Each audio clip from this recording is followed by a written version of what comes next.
What's up, and welcome to the 22 Booker podcast where art and life intersect. I just made that up right then. I really don't know if this is where that happens, guys, but until I have a better tag, I think I'm gonna go with that.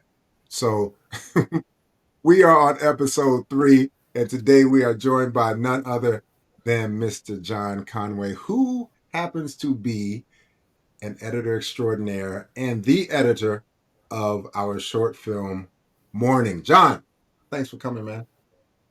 Yes. Thank you for having me. I'm excited to talk to you guys about everything, life itself. Can you explain to us where life and art intersect so that we can make good on my promise? Where did life and art intersect? I would say everywhere in a lot of ways. It's just like I think art is like one of the most fundamentally important things for understanding life and like making sense of everything. And it allows us to, be empathetic with one another and learn more about one another. I respect that you So yeah. took that question completely seriously. Like, You, Yeah. I wanted to let him cook. yeah, He's really good. Yeah, I mean, it's like I think it's like so one of those things that you frequently you start thinking more about as you get deeper and deeper into like creating art. Is you're like, what is the purpose of it? You find out that it's really like a device to create empathy and learn more about one another. Look, John Conway on the show today, and he's just diving straight in.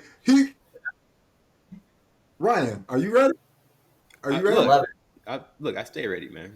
Okay. All right. Well, let's just, I mean, let's go ahead and get into it. John already teed us up,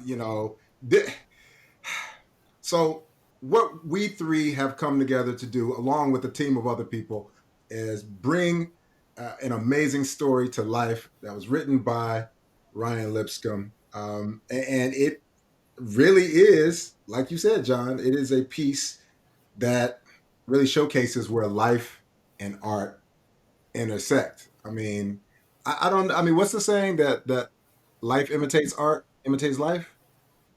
And Yeah. I think this story is perfect. It's one of those stories that came from Ryan's own experience. If you haven't listened to episode 1, you got to go back and catch episode 1 so that you can really get the foundation of like what this project is all about, where it originated, how it came to be, and all that stuff. But yeah, in a nutshell, it really is a project where life meets art because it came from Yeah. life. Yeah, and I think in some ways it's like as an artist, like you create things as a form of like therapy for yourself, and like getting things out of your head and putting it on a page or putting it on a screen is a way of like digesting it for your Yeah. your Well, own John, take self. us back to the beginning as much as you can. Like, where and when did John know that this is what he wanted to do? Like, what? How did this come about? How did you find your space in filmmaking? Like, give us. You don't have to go into super detail, but I kind of want to know the superhero John's origin story. We can't really see like, but like right off the screen beside me is like a massive DVD and Blu-ray collection, and that's kind of like where I got like really into it. And like, one of my best friends and I have been collecting movies as just like a hobby since I want to say like middle school or even earlier. And when I started getting into a position where I was like, I need to figure out what I want to do with my life, I met a teacher that basically pointed me in the direction of screenwriting. And it was never something I'm from Virginia, and like being from Virginia, like so far away from where the film industry is, you kind of don't see it as like a feasible career field. Um, and she kind of guided me into the world of film. I started learning more about the masters of the craft and kind of got obsessed with it. And it just really pushed me in that direction. It made me realize like how valuable cinema and film is to humanity as a whole, and like the idea of that you can watch things from as early as like the late 1800s to now and see like what life was like in every year since then, or like what human beings thought of themselves, and I think that's fascinating. And it's something that I know that is a deep enough well that I'll probably never get tired of finding new things. So I appreciate that about it. And yeah, that's ultimately how I got into film. And then from there, so once I figured out that I wanted to start doing screenwriting, I applied to all the best film schools. I got into USC, came out to USC, and just kept going. And that's pretty much what it has meant to me. It's not really like a career for me. It's like a lifestyle choice. You said So something yeah, interesting about how like you'll never get tired of watching films. It's not, and I was thinking about how the fact that like it's literally like you'll never read every book that was written. It's the same like cinema. You never be yeah, able to watch yeah, every film because there's always something like yeah, new to discover. Like always, um, yeah, where it's like oh, here's like you could all of a sudden decide I'm going to get into like Japanese cinema. You know what I mean? And then all of a yeah. sudden now you're going down to like Kurosawa, rabbit hole or Ozu, rabbit hole. You know what I mean? And it's just like there's so many things that branches out to all these other different scenarios. Like there's such a vast Right. well of art to consume when it comes to like just like Italian New Wave or like French cinema, you know what I'm saying? Or like, you know, like cinema from the '70s. Like you just so many different movies that you, like haven't discovered. You know what I mean? And it's Even funny us, too because it's like even you saying it, you're yeah, touching on the surface of it. It's like there's Czech new wave, there's exactly, German new exactly. wave, You know what I'm there's saying? And silent. even for us, like It's we're like sickos with it, whatever, right? But at the same time, like I'll never be able to watch as much stuff as I've been able to watch. Like our yeah, mutual friend Greg was like, because I hadn't seen Blood Simple, the Coen movie. crazy, Hadn't seen it blows yet, my right? I've mind. seen many Coen Brothers movies. Had not seen Blood Simple, right? Just hadn't gotten to it yet. Yeah, Just you know what I mean? Finally watched it over the yeah, weekend. You know, um, great movie. It's like what I'm saying. You can discover the old movie was made in like 1984. That movie was made, and it's like yeah. okay, Sunday. movie was made 40 years ago. It's new to me. I'm discovering it. you know, Yeah, Yeah. yeah. I think that's like kind of it's a really special thing about it. And I will say that like while it is good to like focus specifically on cinema since that's what we're trying to make a film. I mean, you can do that with like every art form, which I think True. is wonderful. Like I think like one of the things all three of us have talked about before is like music, and specifically like when you start getting into music, you realize who influenced those musicians, and then you start listening to those musicians, and then you realize where that influence came from, and like it's like that with film too. It's like you find filmmakers now that influence you or that you appreciate, and then you realize that they watch and explore films the same way you do. So you have this like unspoken bond that you don't even know. So it's like kind of a Yeah, way I to mean, connect with a lot people of people too, which is like pretty Kill special. Bill, right? Quentin Tarantino. I suggest those people Yeah, go back and watch Lady Snowblood. You know what I mean? Um, yeah, yeah, I got both of them. or Barry Jenkins, one of my favorite filmmakers, whatever. If you watch Moonlight, which I think is a perfect movie, you know, uh, then okay, go watch like In the Mood for Love. You know what I mean? Which influenced. Yeah. Oh man, every Wong Kar Wai movie. His Yeah. 66th birthday was yesterday. So yeah, I mean, like all these movies are like in conversation with one another, and I think that's a Yeah, beautiful thing. That's like I think that's why we all enjoy it. Like I actually like John, you talking about like your extensive like Blu-ray connect collection, whatever. It's like one of my favorite things that I used to be able to do if I went over a friend's house, somebody's house, whatever, and like I would look at like first thing I would look at is like what movies they have on their shelf, what DVDs they have on their shelf, whatever. It would tell me so much about them. You know, me yeah, like a window into their yeah. personality, whatever, right? Like, I like thinking of like you walking into my place and be like, man, this guy's you know what I got some mean? problems just Like because analyzing Oh, your I'm just good. like, I oh, hear like all over incredible taste, there. right? You know what I'm saying? Like, a man of culture, right? You know what I'm saying? So, like, Yeah, that's the thing. Like, I look, I am a fan. I know we're in it's 2024, and like, tech companies want us to relinquish all physical media. whatever. But like, I am a fan of physical media. Like, Yeah, let's bring back Blu-rays and DVD. I just think it'd be better for the business anyway if we just brought if we just brought the industry, brought it back.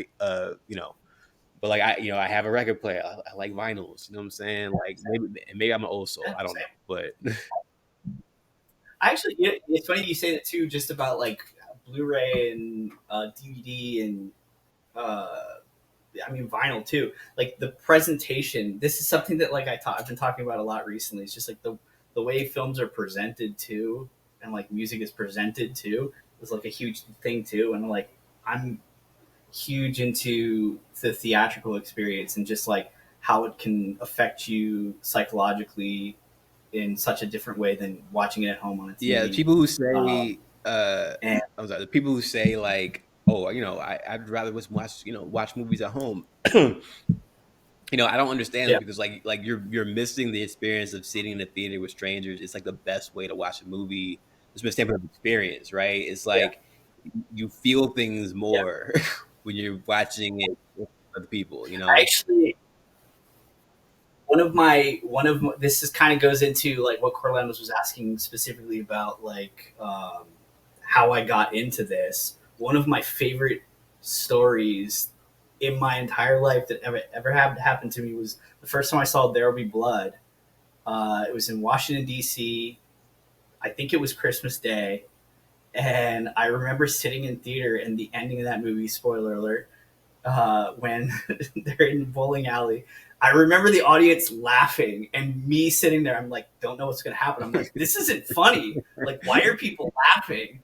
And then he hits him with a bowling pin, and then complete silence. And then on the second hit, he draws back and hits him again, and you hear that thud.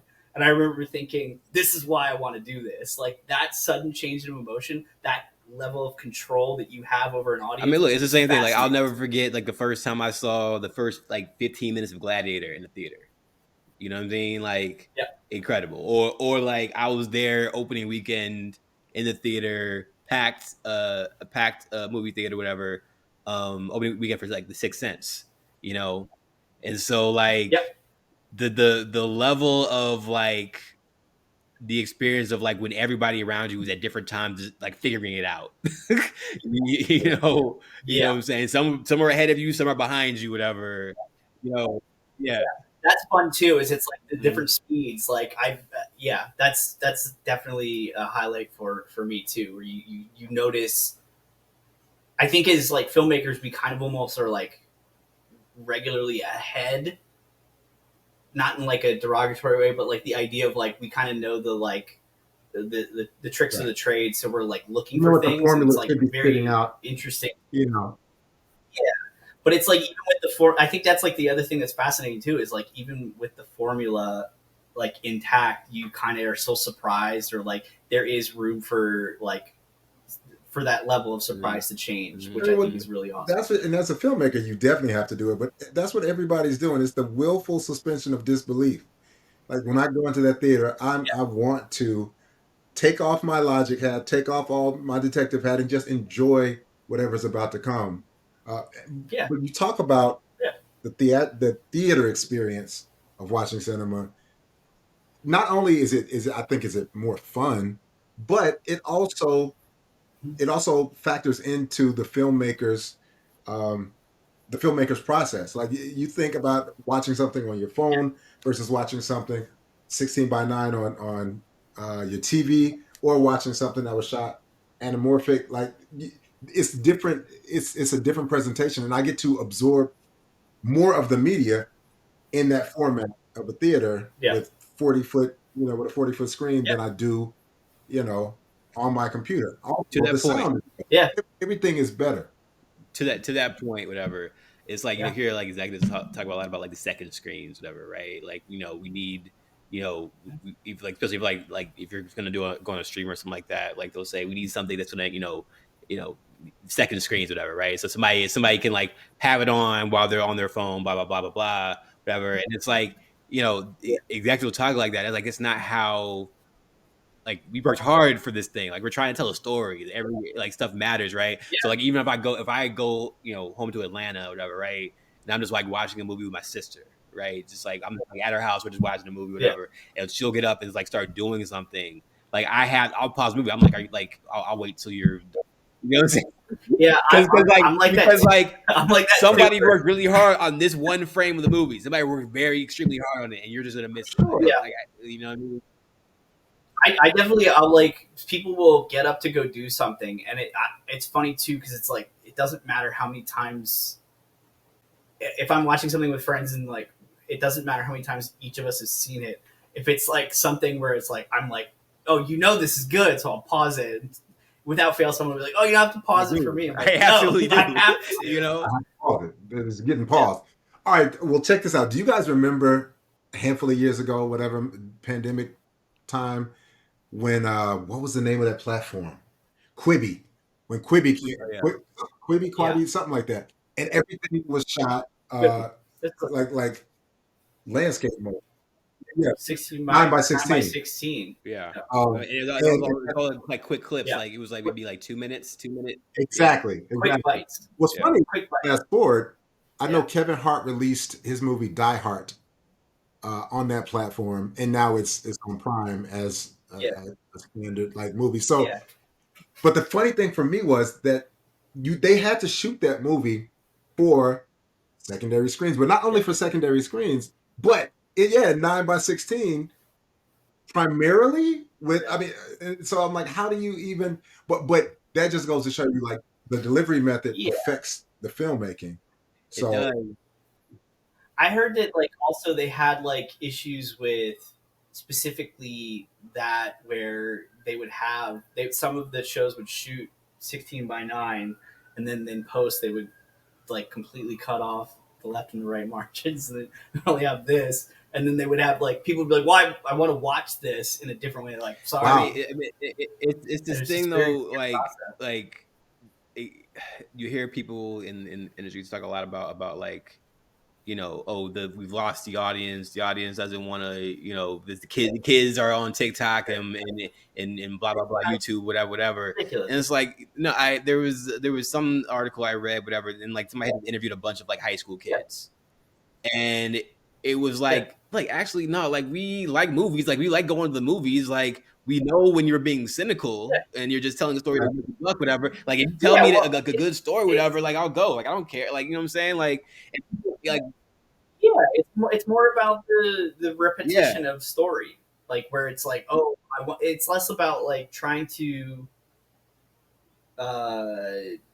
challenge an audience and more about what is the audience familiar with that they'll go back to and that's like where you get like you get sequel fatigue you get MCU fatigue you get just like anything related to what we've seen before prequels that's like legacy prequels or sequels is like out of control like even as someone that was like a massive fan of Furiosa I was very much like I didn't need that backstory I'm happy that George Miller is getting to do what he wants but now that like people didn't see it he's not going to get to tell any more of it and it like bums me out because that's a guy that's like incredibly talented but yeah I think that I even as someone that like I'll we were talking about it before like I'll go into like old Japanese cinema like old European cinema whatever I also enjoyed most of the MCU movies and then like once Endgame happened you come back you're like why do I care about any of this still it was just like they kind of just like invented the wheel and then they were like trying to reinvent it and it was just like instead of trying to this is the thing like one thing that will never not have value is a good story right and like but like if you're trying to like repackage something and microwave it whatever like that's the thing that where people would start like and people the audience is smart they know when you're doing that when you're not really putting the effort in like just doing fan service just like trying to tap into nostalgia it's not necessarily something that's like still gonna like bring in audiences you need to like tell them good stories and wow them with something new that they haven't seen before take them on a journey that they with characters they don't know what's going to happen you know what I mean like what's the whole thing is like what happens next you know what I'm saying like that's the difference. Right. I think you're describing the difference between show business and storytelling, though. The two are not really the same. I mean, we're talking about art versus commerce. I mean, it's like but like art versus commerce.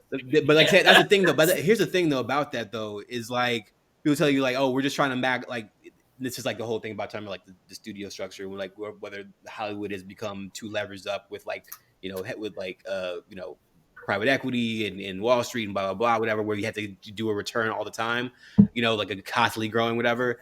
But like at the same time, it's like if you Yeah. value your product, if you're putting your heart into the product, whatever, that's the thing that's why people love movies in the first place. That's what built the business, was like people telling like executives who love movies trying to shepherd artists to make the same movies that they love, that they love or want to see, right?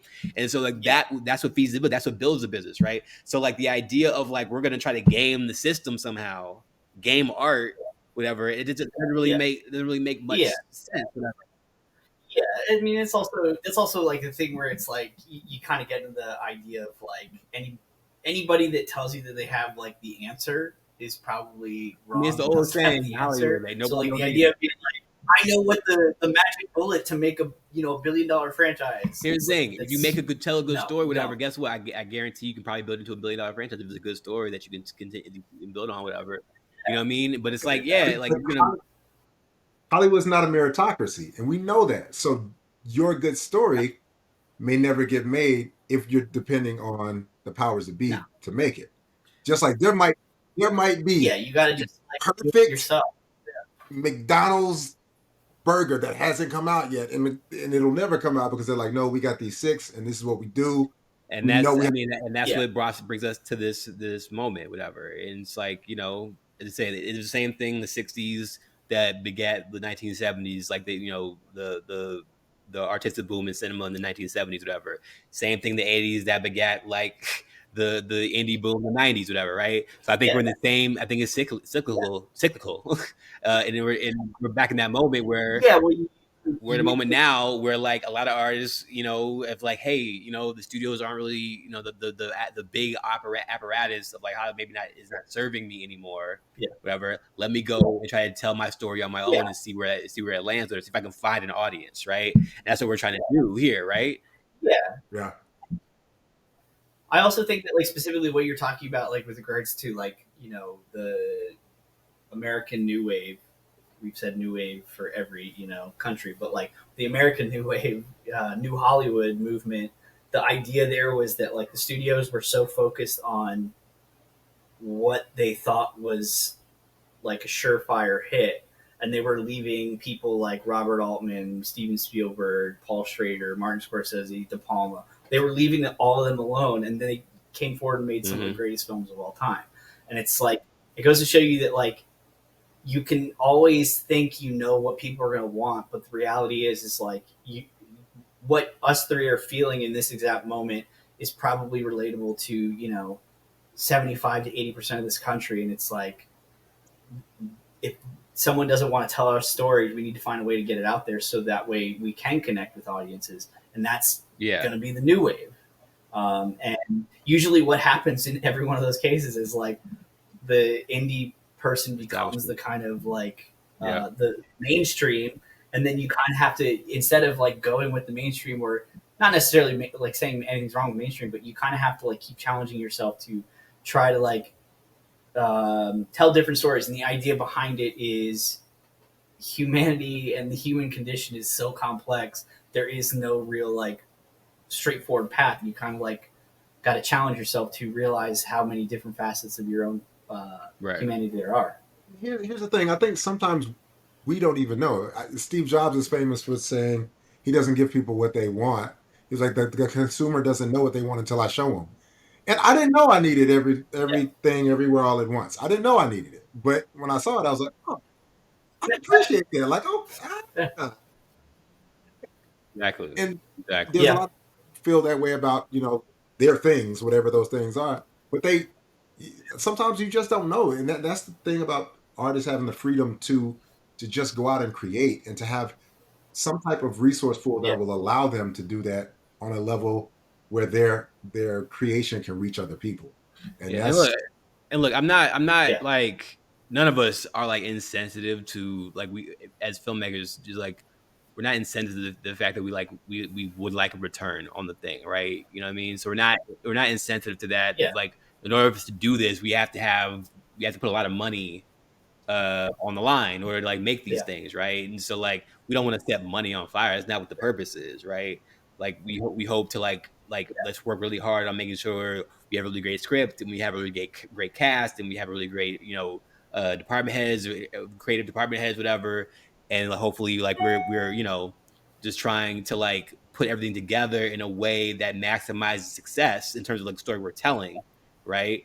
Like we're not insensitive. We're not trying, like I said, we're not trying to set money on fire. It's just about like, hey, look, we have a story too. We think there might be an audience for it. You know what I'm saying? Like, and it's not like yeah, these older things. It's like, hey, look, it's just like honestly, it's not like audience will only want this, or audience will only want that. It's like, hey, tell me a good story. I don't care what it is. Tell me a good story. And that will bring me to the theater. you know, yeah, that will build an audience. It's like, hey, you got a good story, and it's a good story, well told. That's usually yeah. enough. You know what I'm saying? Yeah, I mean, like I also think that like in a lot of ways too, it's just like I whenever the question does come up, it's like, well, like, yeah, how do you keep yourself engaged with movies? And it's like, I think that like with a lot of cinema, it's just like you kind of have to get past this point where you're like, this is good or bad, or I like this or I don't like this, and think about it more of like the director, the filmmakers in question are trying to tell me something. Mhm. What are they trying to communicate? And then you engage with the art. And you take Yeah. something different out of it. And I think that like that's something that And like that point, so I just kicked him off. No, I'm just playing. I don't know what happened. He'll jump back in, Okay. but I'll let you finish your thought. I'll let you finish your thought, John. You were oh saying man, I'm sorry, I don't know what happened engage with the there. material rather than just Yeah, judging it I good was or bad or saying binary. specifically. I was saying specifically like with. I mean, this is like the thing with painting, with music, with sculpture, anything. It's like any art, you kind of have to engage with it, and like instead of looking at it like you're like I enjoy this or I don't enjoy this. If you don't enjoy it, ask yourself why, and then like you kind of you figure out you're more in conversation with the art than just like writing it off as like good or bad. Yeah. And I mean, like there's plenty of movies that I've watched where I'm like I hated that, and actually that's probably anybody that knows me knows that like my barometer is kind of messed up just But here's mostly the because thing, though. Even when there's a movie that I hate, whatever, I'll still like, why did I have such a reaction to that? And I'll watch it a second time yeah, to make sure, like, did I really not like that? Like, what are they like? Sometimes I'll like, if I've seen a movie in a theater and I hated it, right? And then I was like, let me watch it by myself. yeah, You know what I mean? And the experience is just different, right? yeah, And it's like, yo, look, even if you hate something, you're still like you're thinking about it, you're talking about it. You know what I'm saying? Like, yeah, there are movies there are movies that I've seen that I've hated so much that yeah. like had to talk about it. I had to talk about somebody else. I had to make them see the movie so they can hate it as much as I hated it, right? And so we could I just actually, discuss it. it's funny You you know what I say mean? that because I know a specific movie that I still have not seen that you're like, please watch it. I just want to talk to somebody about it, how much I hate it. I won't say any names, Yeah, but yeah, I have that too. Where it's like I also have the thing where I'll like watch something and I'll be like, I hated that. It made me so angry, and then I'm like constantly thinking about it, and then like because you got to figure 3 or out 4 why. You months have to figure out later. why did that affect me in such a way. Like why? Like I need to be able to like defend. But I that's so yeah like what I was gonna say like specifically though is like that ends up being why I like it yeah because a lot of the a huge part of what we do is we're trying to create emotion. So like if something made me angry and like I ruminate on it and like I think about it and like I process it and then I realize that oh that was kind of what the filmmaker's trying to present me with is like a different emotion that maybe I hadn't explored. I think they were successful in their attempt to do that, and I think yeah that's a really interesting thing too. Is it's like that's another aspect of art that I don't think enough people discuss. Is or I mean it's discussed, but like I don't think the average person goes into something and thinking like, oh, this made me angry. Oh, now I like it. I think it's important to realize that we have a broad spectrum of emotions, and just to write things off as like, oh, this made me happy, it's good. This made me sad, it's bad yeah. is I like mean, it's derivative. and this is like the power of cinema too, because like even like I've had that happen to me too before, where it's like sometimes I'll watch a movie and maybe I didn't care for it. I had a visceral negative reaction to it or whatever, right? And I like put it down, and like years later, I'll Mhm. watch it, and my experience is completely different. I actually like the movie. You know what I Yeah, mean? And it's happened, and it's actually happened in reverse too, where there's a movie that I liked in the moment, and then years later I you're a watch it. different person. Actually, I'm a different person. You experience more life, more things have happened to you, and so Yeah, you're bringing something different to your to your position as an audience member when you're watching the film. This is like the power. It's so your reaction to a film is so fluid. That's why it's like we talk about preservation of cinema, right? yeah. That's It's why that also just like it's a conversation with yourself, like yeah, from a different time in your life, which is very interesting. It's like time exactly, travel. It's I think weird. that's exactly. life.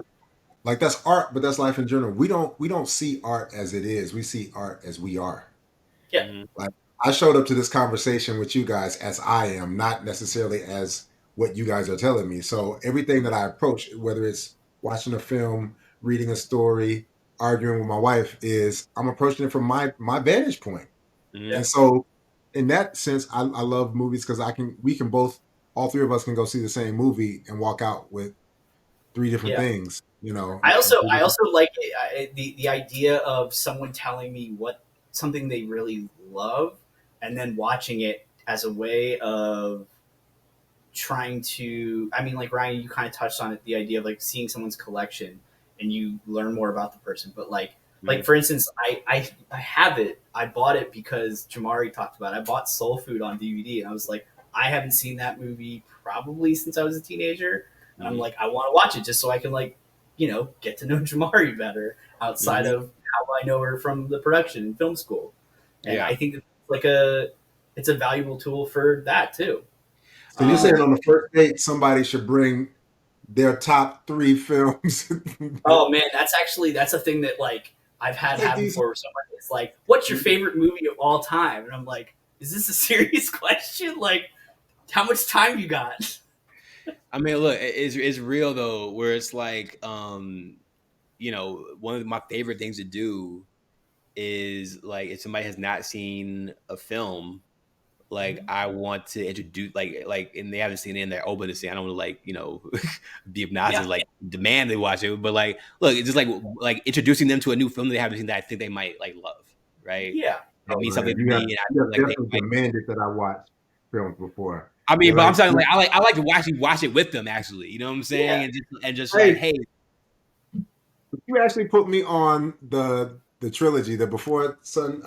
yeah, yeah, Perfect. So later, yeah. I yeah, actually my controversial take is it's the greatest trilogy of all time. It's like it's up there. It is up there. It's that and like Lord of the Rings, probably. Godfather too. Well, I mean, I have Like to. I still haven't people seen get mad Coda. at me when I say the before trilogy. I think for sustaining quality, it's better Yeah, than the Godfather. yeah. I mean, look, like I I know said, it's a controversial take. no, it's not really that controversial actually, because like the first two are masterpieces, and then the third one was not a masterpiece. But then, like I said, Third one's like frustrating. That's one of those ones that I'm talking yeah, about where I was like, I walked out of it, I was like, it's kind of disappointed. And I'm like, oh, I think that's kind of what he's trying to convey. It's like it's not going to be a storybook ending. Like just because they had this like perfect meeting, this perfect reunion, doesn't mean it's going to be like a smooth ship into the yeah, future, which I yeah. think is brilliant. Oh That's yeah, what Richard Linklater is really good at being like, hey, you know how time functions? This is like everything that you think you know about it in a different way. It's I brilliant. mean, the thing I love about it is like the Before Sunrise, the first movie, whatever. It's like they're the early 20s, so they're all idealistic, whatever, Yeah, yeah, about love and everything else, right? You know what I mean? Then you get the second movie 9 years later, and they're in their early to mid 30s, and mm-hmm. it's like that cynicism has crept in, right? Crept The in, but cynicism it hasn't taken over. had to take over, but it's there, right? And they're like a little bit dissatisfied, and they're like whatever. And then you go to Before Midnight, the third movie, and it's like they're just more pragmatic Yeah, about everything. It is yeah, is realistic, and we're gonna get in this major fight, whatever. But we're not breaking up. Like, come on, what are we talking about here? You know what I'm saying? And it's like, it's like the just like seeing like the trajectory of those two characters over three yeah, movies.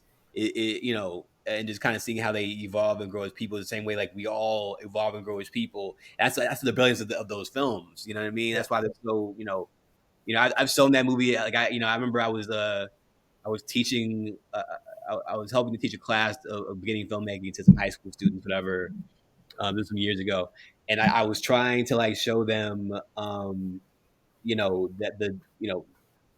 just like being able to communicate something without dialogue in a scene, whatever, Yeah. right? How actors can communicate so much without dialogue in a scene, whatever, right? So I showed the scene from Before Sunset, whatever, where they're where like Jesse and Selena are in the car, whatever, and he's telling about how he's in this unhappy marriage, whatever, and like he keeps like dreaming about her and blah blah. And there's a moment where he turns away, right?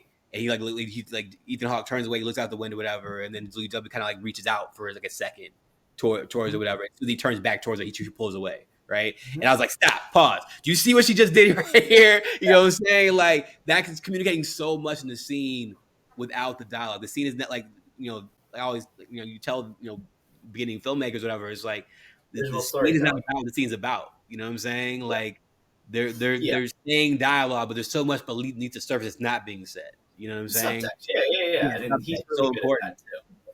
You know. Yeah. So real quick, so like John, we should talk about like first of all, We should talk about stuff we should talk about like after the movie or making like like how you came aboard of this thing, why you came aboard. You know what I mean? Yeah. Like, I'm trying to think of maybe like I want to say like maybe like 2 years ago you sent me the script for The Ashes, which I read and we talked about, and we were like talking about trying to get that off the ground. I think that basically the hard thing about feature films, TV shows, is it's a huge monumental task, and you got to raise like a ton of money and put a lot of things in place. And so we when we were talking about that, we were like, well, what about like short films? That's a little bit more in our grasp. I know both you and I have multiple short films written that we have been trying to get off the ground. And so we were talking specifically about like how to get like the most realistic one off the ground in terms of like producibility. And that's how Morning came about to me. And then we started talking about it, and I think you were asking me for. I can't remember if you were asking me if I knew anybody that would like be able to like post produce. And I was like, well, I mean, like that's kind of what I do with my day to day job, and I mean, I edit on the regular. I think at the time I was like editing like another short film, or I had worked on a feature film um, a year and a half ago, and I think that's what I was doing. And then that's how it kind of started happening. Mm-hmm. Uh, Yeah, I think I asked you for like some editor recommendations, or whatever. Yeah, Just because I didn't know like if you wanted to do it or not. Like I'm always like, yeah. you might want to do this. I think that's what ends up happening, especially for someone like me, because like I mean, like Corlandos, you introduced me as like producer editor, but the reality is like this is kind of like something you do in filmmaking, is like you start learning all these positions as more or less like a better way to communicate with people. So I'm a writer, I'm a director, I'm a producer, I've shot things, done VFX on things, I've done sound design on things. It's just like and then you kind of like take something that you're good at and you turn it into, a way to make money, and while you're prepping other projects. And that's kind of how I became an editor. And then you, as a filmmaker, you realize that like you learn so much more about the process when you're putting the final product together. It's like, it's really hard to describe, but like when you're working on a feature film, and like everything you think kind of almost flies out the window when you're actually in the room putting it together, and you realize that like there's a lot of thinking on the fly. And so I started doing that, and then like when we talked about it, I was like, yeah, I would love to do that. I think that when you're learning how to be a better filmmaker, you realize that you're only as good as your collaborators. So like I was really interested in like forming collaborations with people that I knew I could trust, and that I would be happy to see what the end product was. And that's kind of like how we started talking about it. And then it's like as time's gone on, I've been like so invested in like making sure it happens, that like that's kind of how I got the producer role. And I think that's that's really what it's about, is like trying to be there as a creative. It's like really hard to kind of find people where you're gonna like they're gonna be following through with you. And I keep telling Ryan, it's like I know that's a really hard thing to come across, so I'm gonna try to be that for you. And yeah, so that's ultimately how I came aboard. Yeah, I mean, I think usually like we also like we go like way back, like we go back to like grad school at USC, like you know what I'm saying. We've been friends, you know, since then. Since like we're both working in the student production office. Before that, at before that, US. you were coming in, and I mean, like I can tell you, I Yeah, remember like earlier conversations talking about Kendrick Lamar, and me yeah. being like a doubter, and you be like, no, you need to listen to Section Section 80, 80. Section 80 just came out, and Like, I became the. yeah, I and started I was trying like, to like, I think that's like one of the things you also love about like fellow hip hop heads. You realize that like you all come at it from such a different place, and like you all care, like you probably care too much about it, yeah, and then like you start getting these arguments. And yeah, that one was like a specific one. And then after that, I took over as the lead in the student production office, and that was like I was like without fail, Ryan's the first person I'm hiring. I don't even need to interview yeah, people. yeah. Yeah, man. And, yo, and that's how it happens, man. And like, yo, so like, you know, we've always talked about you, but like trying like to do stuff, Yeah, you know, and like just be from the standpoint of like me, you know, kind of trying to like make stuff happen at a, you know, within like the Hollywood apparatus, whatever. And it took me a long time to come to the idea of like I got to do this and do it completely independently. You know, it took me a long yeah. time. I wouldn't even say like completely independently, but it's like you realize that like no one's gonna come to your door with like $1 million and be like, make me what's on your mind. So you gotta like just start putting things Well, I out. think And people were telling me that initially, you yeah, know, that's what I'm saying. Is like you're they're not telling following you through. that it's not happening. Yeah, Yeah, you know, you realize that like as an artist, you kind of have to like find a way. yeah, And from you, it's funny that I just said that. Made me think of one of your favorite my movies, favorite movie. Jurassic Yeah, Park. Life mhm, finds a way. It's like exactly. you make it happen. And I think that one of the best things about creativity is it's like you will, in some ways, if you don't have the resources, you'll find a way to make it happen. And sometimes you'll be pleasantly surprised by what you end up with. So Yeah, man. There ain't no way you make a way. You know what I'm saying? So it's yeah, like that's kind of how this came about. It's like okay, it's like nah. Like I was chasing Hollywood yeah, because for a second, like Hollywood's kind of like and I'm still got a toe in whatever. I've had a toe in whatever, but it's like the things I want to do. It took I haven't been able to get. I think I kept hitting up against like a certain ceiling in terms of like like I was almost there, almost there, almost there, whatever. But one way or another, something just we couldn't get over the finish line, whatever. And so like yeah. it was like a repeated thing where it's like this might go, this might go, this might go, and then it just kept bumping up against something, right? Mhm. And so then it just came down to like, I really want to get back to basics. And so that means like we're gonna make this film, whatever. And so like I just want to get people that I liked, who I knew were talented. We should say that, John, like he edited our excellent pitch video. He put that together. You know what I'm saying? Like, Wow, uh, what I did. yeah. But like, when I saw it, I was like, this is a freaking masterpiece. Like, thank you so Yeah, much. I think that's Um, kind of like actually I will say like one of the funny things about or fun things about editing is it's like you'll be going through it and like figuring out. You're like, I don't think I have anything. I don't think I have anything. And then like something clicks, and then like you put it there, and you're like, I think this is pretty good. And then you show it to other people, and they're like, yes, pretty good. And then you kind of like mhm. just go in that direction. And that's kind Yeah. of what happened to that one. Yeah. So And could you just like tell just talk about a little bit like like what drew you? Because like we could, even if you like asked you and like I told you like and like you just said like no, I actually don't have time to do work on this, whatever. You know what I'm saying? We still been friends. You know what I'm saying? yeah, So like why uh what drew you to morning? Like what about it did you connect with? And. I think initially, well, yeah, I mean, like the base level friendship between us, like I value the creative input you put into things. I would say when you did send me the script for morning, you also sent me the short script for another thing, and so it's like you get to see the variety in like perspective from someone that you want to collaborate with. So that's like a valuable element to it. But I would say with Morning specifically, there's something very like, this is gonna sound like, I don't know, like smaller than what I want it to seem. There's something very human about it, where it's like it is so realistic, and like you see the like um, you see characters that you may or may not be familiar with.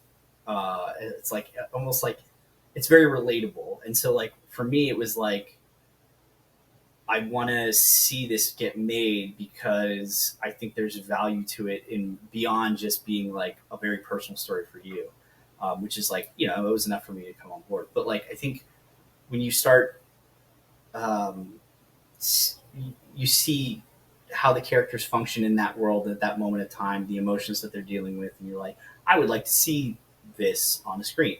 And yeah, so I reading the script was like very transformative for me to be like, yeah, I would like to get behind this and see it get made, and I could see it holding weight with audiences and having an impact beyond just a traditional, you know, throwaway project that you might come across. Mm. Not to say that most projects are throwaway, but there you do when you work in the entertainment industry, you work on a lot of things. You're like, Yeah. you know, I'm here for it, but yeah.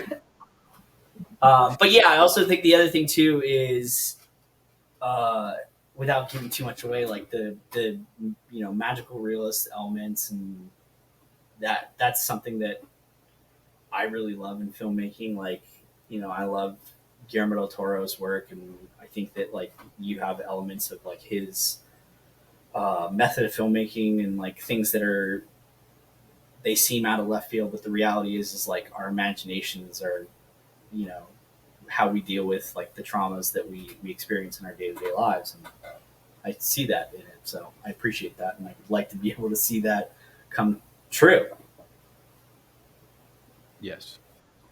Man, well, if you're watching or listening and you also want to see this come true, there's only one thing you got to do, and that's help us get over the finish line. Ryan, how can people jump in and support and help us um, finish getting Morning to the public? All I can say is like we have an Indiegogo. There should be a link to it. Hopefully below where you're No, no. listening to the podcast. But please go to our Indiegogo and donate. You know, we have a long way to go. So like any little bit helps. So just like why listen to Pipe, if you connect with this at all, if you want to help see this film, please be a part of it. Please put in whatever you can, even $10 helps. You know what I mean? So like anything you can put in, great. Share it. Tell your friends about what we're doing. Ask them to donate. Like just have the publishing spread so we can like get this thing over the finish line and make a good film, which is all we really want to do, and we think it's going to be a great film. So we have the Indiegogo that's going. If you want, we're also fiscally sponsored through Film Independent. So if you want to go to Film Independent's website and donate there, donations through Film Independent are tax deductible. So that's an added benefit for people who donate there. You know what I mean? We also have, let's say, we also have perks on Indiegogo for people who donate. So like, you know, please, please, please, don't just like the video. You know, don't just like, you know, please like put your money where your mouth is.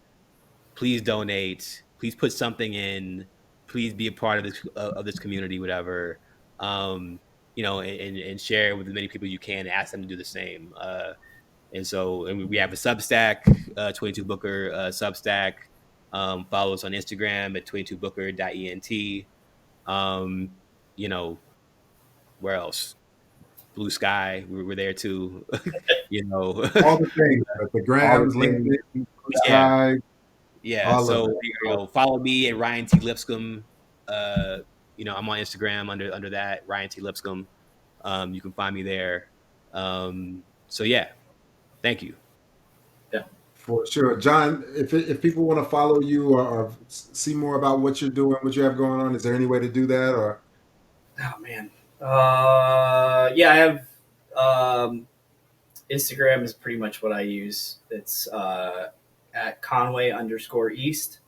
Uh, it's a very old username, but yeah, I think on there I haven't posted anything in a while, mostly just because I've been like, I think that like yeah, I would like to post more. It's just like all of my stuff is very like I like posting like more artistic things. So if you're interested in Hey, that, hey. follow me. But Yeah, Well, and I listen. just want to say we cannot unless you donate, we Yeah. cannot make this film. So please that's donate what I will say. I will so we say can the make this most important thing, the most film. important thing for an independent film is finding an audience, and if we find an audience that wants to help us get it made, that's crucial, and we would be incredibly thankful.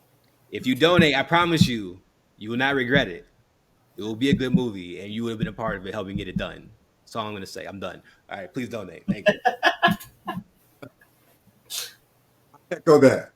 Everything he just said. So listen, stay tuned for our next episodes. We're going to have some other members of the team on, and we're also going to be bringing members of the cast on. In case you didn't know, spoiler alert, we've already cast the project. So we have some really, really, really talented people in front of the Yeah, camera. And I can't wait for you to great. meet them. Make sure you lock in, follow us, stay tuned to the next episode. All right, see you guys soon. All right, thank you.